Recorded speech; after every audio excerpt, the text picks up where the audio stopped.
사전 연구를 진행하도록 하겠습니다. 저는 우선 금융 분석에서 생성형 AI의 프롬프트와 관련된 논문을 가지고 왔거든요.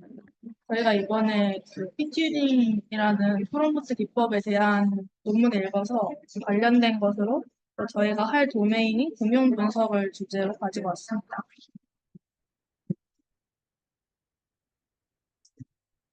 그래서 금융에서는 생성형 AI의 프롬프트 사용에 대한 가이드를 제공을 하고, 그다음에 프롬프트 중요성과 효과적인 프롬프트 작성 방법, 그리고 PAR 함정에 대해서 얘기를 하고 있습니다. 그리고 이제 GPT와 구글의 바드, 빙 AI와 같은 세 개의 AI 챗봇을 비교를 할 예정입니다. 이 논문에서는 생성형 AI를 금융 분석에 사용하는 데 가장 중요한 측면이 프롬프트를 하고 있습니다. 먼저 프롬프트는 이제 텍스트 명령이나 질문 형태로 AI 모델에 주어지는 입력값을 말하는데요. 제가 간단하게 예시를 가지고 왔습니다. 어,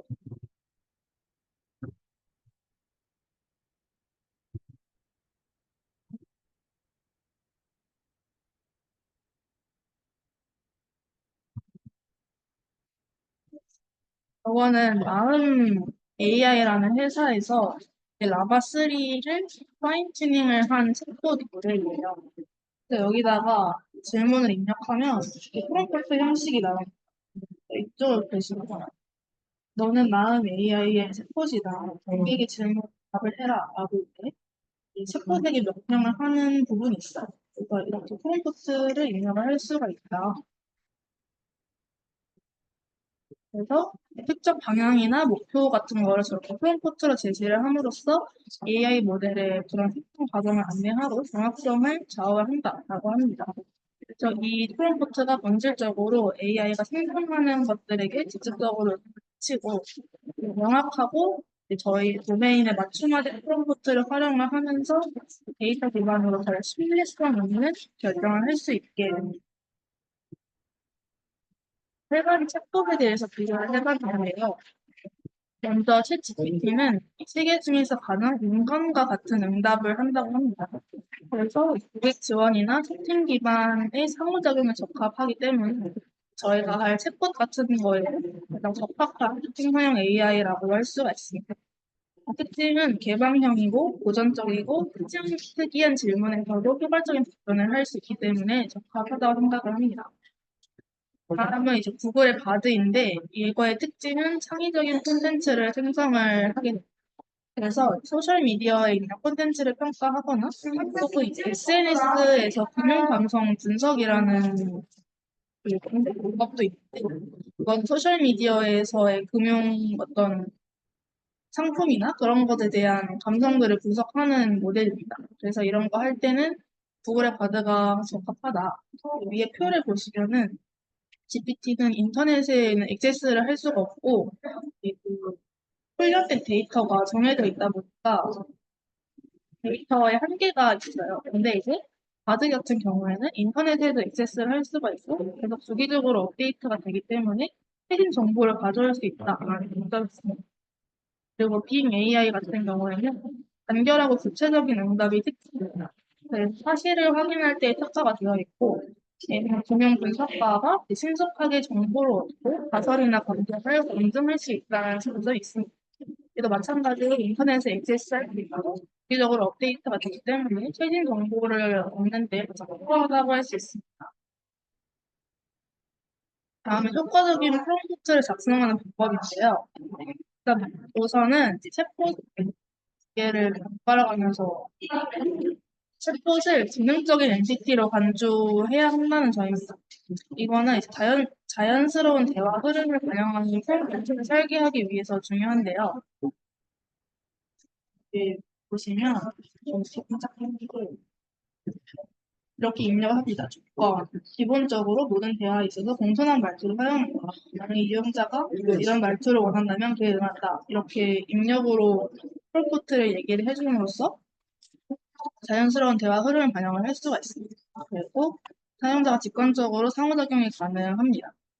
그 다음은 특정 문맥을 고려한 프롬프트인데 너의 현재 상황이나 허리를 고려하여서 작성을 해야 됩니다. 여기도 보시면 일상적인 인사나 자기소개 등 대화를 나누는 경우에는 뭐 이렇게 답변을 해라 라고 명령을 하고 있죠. 저희가 만약에 금융 챗봇 같은 거를 만들 경우에는 뭐 너는 금융 챗봇이니까 이런 가계부 같은 걸 작성해서 알려줘라 이런 식으로 목적을 정해줄 수가 있겠죠. 그다음에 이제 개인화인데 프롬프트를 개인화하고 사용자에게 맞춤화함으로써 연결감을 형성하고 참여도를 높일 수가 있습니다. 이제 이거는 저희가 그 국민은행 페이지를 들어가보면 즉 들어가 보면 서비스에서 가장 중요한 게 사람들이 친밀감 느끼고 계속 이용을 해야 되잖아요. 그래서 이런 개인화된 경험들을 넣는 것이 중요하다고 말하고 있고, 그다음은 이제 챗봇의 역할과 전문성, 스타일 및 톤을 정의해야 된다. 그 챗봇의 목적과 전문 분야, 그리고 원하는 대화 스타일 및 톤을 결정을 해서 일관된 그런 상호작용을 해야 됩니다. 이렇게 보시면 전문 지식을 요하는 질문에는 이렇게 해라. 이런 때는 이렇게 해라. 이렇게 얘 목적을 이렇게 정해주는 그런 프롬프트를 작성을 해줘야 됩니다. 그리고 이거는 금융 분야에서 특히 중요한 건데 지나치게 기술적이거나 전문 용어는 피해서 사용해야지 이제 사용자들이 쉽게 의사소통을 할 수 있기 때문에 적절한 형식과 문구를 사용을 해야 됩니다.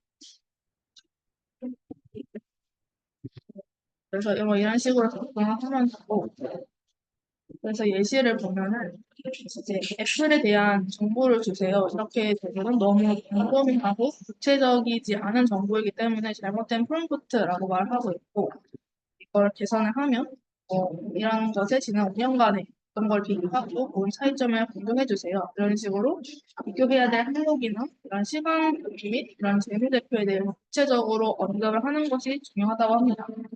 이때 같은 경우도 암호화폐 투자를 위한 것이 좋다 이렇게 하지 말고 암호화폐 투자하는 것과 이런 것에 입점을 분석하고 뭐 어떻게 고려해 주세요. 나도 어떻게 제공해 주세요. 구체적으로 제공을 요청을 하는 것이 중요하다고 합니다. 어, 그래서 이 템플릿 예시를 보면은 애플의 금융분석 프로젝트 템플릿인데요. 그래서 역할 목적, 배경, 주제 이런 거를 다 정해서 프롬프트 템플릿을 작성을 해줍니다. 너는 지금 투자 기회로서 종합적인 금융 분석을 수행하는 역할이야. 이렇게 해두고 너의 목적은 분석과 투자 및 잠재력을 평가하는 거야. 이렇게 얘기를 해줘야 됩니다. 그래서 이거를 가지고 이런 식으로 프롬프트 템플릿을 만들 수가 있습니다. 아까 그 마음 AI에서 너는 마음 AI 챗봇이야. 이렇게 친절하게 얘기해. 이렇게 한 것처럼 너는 뭐 어떻게 해야 돼. 이런 거를 템플릿으로 적어서 어조까지 이렇게 적어서 챗봇에게 얘기를 해주면은 더 정확한 결과를 얻을 수가 있겠죠. 그래서 이제 일관성을 유지할 수가 있다. 그 다음에는 템퍼레이처 파라미터라는 는 생성형 AI를 사용할 때 이 생성되는 것들의 무작위성과 창의성의 수준을 결정을 한다고 합니다. 그래서 높은 온도값을 만약에 보인다라고 하면은 더 창의적인 응답을 생성하도록 하고 낮은 온도값을 보인다 이러면 더 정확하고 그런 집중적인 응답을 생성한다고 합니다. 그리고 여기 보시면 템퍼레처라는 컬럼이 있어요. 9.9라고 되어 있을 때 그러면 매우 높은 온도겠죠? 그러면은 더 창의적인 거를 생성을 한다라고 할 수가 있습니다. 그래서 금융 분석에서 적용을 시켜보면 낮은 온도값이면은 이제 정확한 응답을 제공하도록 하는 거고 높은 온도값이다. 그러면 좀 혁신적인 아이디어를 찾을 때 사용을 할 수가 있고 창의적인 고착적인 통찰력을 획득할 수가 있다. 그래서 이 논문에서는 이런 프롬프트 작성 기본과 다양한 AI 세포 시스템의 강점, 그리고 이런 효과적인 프롬프트 작성 전략에 대해서 알아보았고, 이런 프롬프트 엔지니어링 기술을 사용함으로써 이제 AI 응답의 정확성, 관련성, 것을 최대화할 수가 있다고 합니다. 여기서 주요 연구점은 이제 그런 행성 출력물의 해석 가능성을 향상시키는 기술을 개발하는 것으로 사용자가 뒤에 있는 논리와 기본 요인을 더 잘 이해할 수 있게 하는 것이라고 합니다. 그래서 제가 조사한 논문은 여기까지고, 그다음에 저희가 실제로 진행할 그것들에 대한 코드 같은 거를 좀 찾아왔어요.